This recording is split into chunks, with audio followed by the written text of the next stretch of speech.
Hello everyone. So finally, the much awaited results of NABARD Grade A 2025 Phase 2 are out.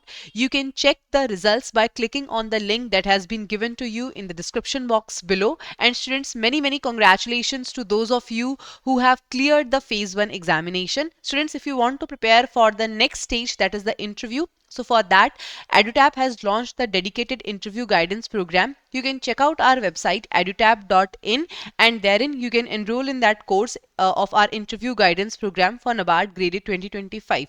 Now students, for those of you who unfortunately could not clear the Phase 2 exam, I know that this moment it is very tough for you. The situation is very difficult for you to deal with.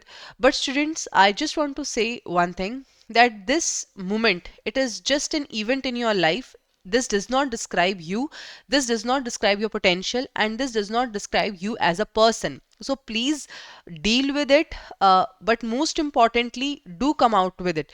Do not let either the lose or the win get up to your mind. Talk to your friends, talk to your family, spend time with whom you love to spend your time with, but do come out of this situation. Yes, today it is your day to feel bad about things. Do feel it, do let your emotions come out, but do not keep anything to your heart. So students, that is all that I wanted to say. Thank you so much.